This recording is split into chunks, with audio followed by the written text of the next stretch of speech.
.com or come by our showroom, 1201 Southwest 17th Street, just over the bridge. Penn Flooring, quality customer service with a family touch. Ocala's information station, 1370 WOCA. Ocala.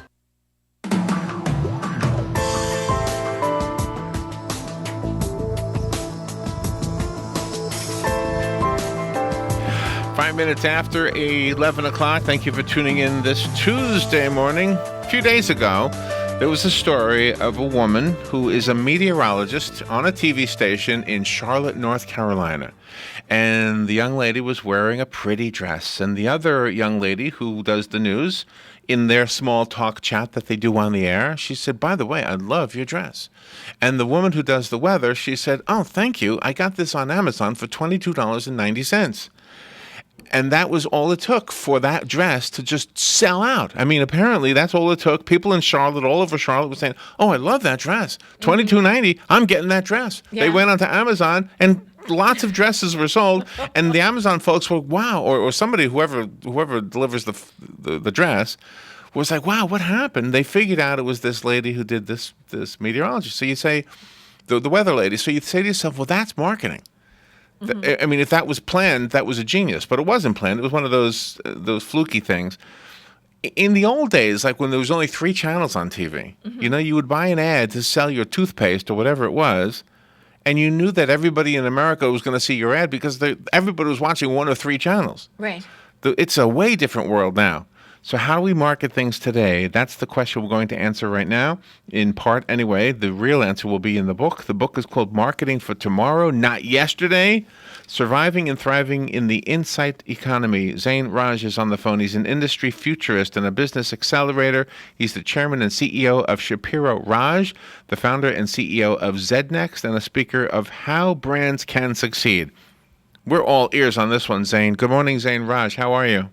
I'm good, Larry. How are you? Pretty good. Where are you calling from? I'm calling from Chicago. Chicago. Wow. Did you hear the story about the weather lady in North Carolina? Yeah, you know what? I actually did when you just stole it. But there are so many stories just like that, that kind of make what we do in the business and marketing world pretty exciting of late. Wow, but that almost sounds like old school marketing. Like if you could have paid that weather lady to say that would have been an old school trick, wouldn't it? Absolutely. And I think, what people forget when I talk about marketing for tomorrow, what people forget that even though we have access to a lot of technology, access to a lot of data, access to a lot of different things, but we as people have not really changed much. And so, anybody that can influence us that we might trust or respect actually still influences us and makes us do things the way we did in the past. Okay. So what's different with the way of marketing today compared to yesterday? Well, I think what's different fundamentally is in the old days, companies had control, right? They sent the message out when they wanted to. They told people what they wanted the people to hear. And that's completely shifted. With the digital world that we live in and the social world that we live in, the power is now completely on the other side of the fence. And actually brands have to learn to give up the control that they've been used to having for the past 70 years and give it up and actually hope that things like what happened to the dressmaker because the weather lady, talked about a dress, happens to them and hopefully create an environment that people that are part of the customer group want to tell nice things about the brand versus the opposite. Okay, and so it sounds like what you're saying is if you have a good product, it'll sell as long as people are talking about it.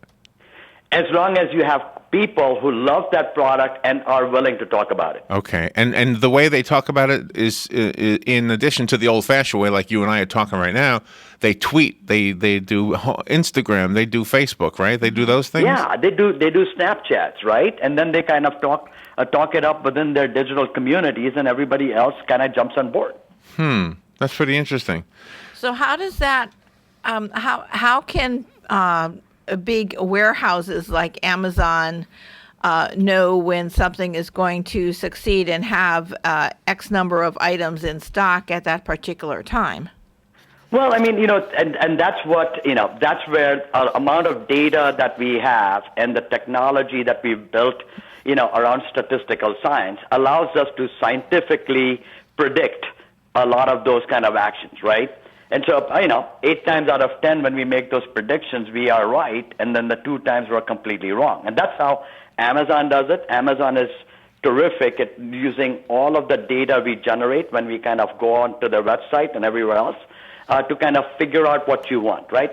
That's how they got famous when they said, hey, because you bought this, you can now, you will most likely like that. And that's how they started kind of predicting quote, and influencing people to buy stuff. That makes sense. Yeah, we share a computer here in our production room, and you can always tell if somebody's been looking to buy something because you'll see all these advertisements for the same thing. Yeah, exactly, coming up everywhere, right? And that's what the technology is. And once we do that, and Amazon's great at it. And so, anybody who's gone to buy my new book, they all also kind of get told that they should buy my old book, right? And so it actually kind of works around in a nice little circle. So it works out almost automatically, but we still have to have control, don't we? I was a little bit confused about you saying we have to let go of control. Well, not we. So we as in people actually now have the control. So the people who are losing control are the larger companies with the brands, right? So think about it. When you talked about the world of 3 channels, those were the world when we had all of the sitcoms, right? And the sitcoms originally were advertising produced for 30 minutes that actually had Procter & Gamble's products in there being featured in a story. And that then became the shows that we watch. And that was the only way you learned about the product was through that kind of what I call push advertising, which was the past, which was yesterday. Today, we don't watch advertising if we don't want to. We don't watch programming when the programming is running, right? Time shifting and the fact that we as people and consumers have the control at whatever time we want to do whatever we want to do has allowed us flexibility and freedom and has made it really hard for companies and brands to find the right places and points of time to connect with us and convince us. Is it better for a product to have a long infomercial, or should it be very, very short to get their point across? It depends on what you're selling. If you're selling something that requires a long explanation, a long infomercial is fine because people who are looking for that kind of a service or product are willing to spend time looking at it. But if you got nothing specific to say and all you're trying to do is just make me remember the fact that you exist in this world, then a short, piece of commercial, 15 seconds is fine. But the reality is those are nice tactical ways people think about it. The real way, I think, what I talk about to clients and to people who actually want to win in the changing world is make it relevant, right? At the end of the day, if it's something that somebody is going to get value out of, it doesn't matter how long it is. They will watch it. It doesn't matter how short it is. They'll appreciate that reminder. Yeah, I think so. I think you're absolutely right. And if you're in the market for a car, you're going to look closely at that car commercial. And if you're not in the market, you'll just kind of zone out for a little bit. Mm-hmm.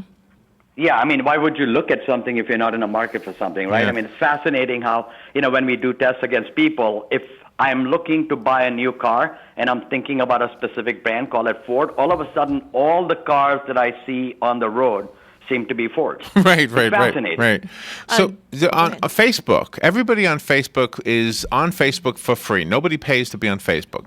So there's 1 billion or whatever people on Facebook, maybe more, I don't even know. But meanwhile, Mark Zuckerberg and the Facebook company is making billions of dollars, even though nobody pays to be on there. So the way they make their money is through advertising. Does that advertising work? Absolutely, it does. The advertising works because what Facebook is doing is taking the way you started the conversation, is taking what was the most important marketing vehicle called word of mouth, right, and allowing it to exist in an ecosystem where people that trust each other, respect each other, and that's why they're friends on a public infrastructure are willing to tell each other about things that they want, other people to know. And if I like something, and if I tell people I like something and they trust me, respect me, they're going to give it a shot. Yeah. And that works much better than trying to buy a expensive commercial and hope those same people are watching. I know. And you're talking to a business. Radio stations we're in the business, and we've been around a long time. So we've got to learn the new way of offering advertising to our clients. So for those looking to market yourself, or those who sell advertising, either or, you will benefit from this book, Marketing for Tomorrow, Not Yesterday. Call me if you want the copy that was sent to us. Zain Raj, Zainraj, is who you would look up online. Zain, do you have a way for us to order the book? Do you have it on a website or an Amazon, etc.? Yeah, I mean, you can order it from the website. You can also get it from Amazon or the Nook or Barnes & Noble or any other independent bookstores. All right. And do you have a personal website? I do have a personal website. It's called zainraj.com. That's easy enough. Okay, Zain Raj, excellent. and Robin will put that on Facebook as well as in addition to this interview. Thank you. You'll be able to watch it and share it with somebody who might benefit from it. It'll be on Facebook and on YouTube by this afternoon at 2 o'clock. Again, Zain, thank you so much for being on the air with us today. Thank you, Larry and Robin. It was a pleasure. All right, we'll be right back. This is WOCA. The weather is brought to you by myfwc.com. Safe boating is no accident. For today, times of clouds and sunshine. There may be a shower along the coast, rather breezy at the coast too, the high 70 to 74. Partly cloudy tonight, more clouds and even a shower along the coast, lows ranging from the mid to upper 50s, while inland to the mid 60s along the coast. For tomorrow, variable cloudiness with a shower along the coast, quite breezy tomorrow, high 75 to 79. From the Florida Weather Center, I'm meteorologist Joe Lundberg. On this episode of What Not to Do, brought to you by Mike Scott Plumbing. If water runs through it, we do it. I thought I told you to call Mike Scott Plumbing to get this leak fixed. I did call the plumbers. They were just here. Let me get this straight. You're telling me Mike Scott Plumbing was just here? Well, not exactly. Well, then who exactly was here? You know, the other plumbers. They were having a sale. Is that why there's duct tape on my toilet? Wait, I don't see any that duct tape. Well, at least it matches the grout color. There's a reason we only call Mike Scott Plumbing. They're on time, every time. They don't charge extra for nights, weekends, or holidays. And most importantly, and I need you to pay attention on this part, they actually fix it. Okay, so you want me to try to fix it? Yes, I do. By calling Mike Scott Plumbing, like you should have done in the first place. Yes, dear. What's the number again? You really should know this by heart. 866-314-4443. Got it. 866-314-4443. on next week's episode of What Not to Do. Seriously? A helicopter? Hi, Matt Wilkerson here, your mobile Verizon rep. But not just here, I'll deliver the phone to you in your home. While I'm there, I'll only sell you what you need and I'll personalize it to you. Want to have me get you connected? Then call me at 352-528-0020. I even offer unlimited home phone service for just $20 per month. Just call me, your mobile Verizon rep, at 352-528-0020. If you're anything like I was, the thought of getting older was the last thing on your mind. But here we are. For me, it started slowly. The lack of energy, never being in the mood. And when I was, I could never perform at my best. I tried the pills and other treatments with minimal results, and all but given up on my sex life. Then I found the doctors at New Male Medical Center. Wow, they made a new male out of me. Feel like I'm 25 again. I have renewed vigor, so much more energy, and no longer worry about my performance. New Male treated me like my situation was one of a kind, with a custom treatment plan that really works. I feel great. They can create one for you too. It does not matter if you suffer from low testosterone, erectile dysfunction, or just want to last longer. New Male will help you. Call New Male Medical Center today at 352-404-4779. 352-404-4779. That's 352-404-4779. It will change your life. 352-404-4779. During this season of Thanksgiving, Palm Garden of Ocala would like to express our gratitude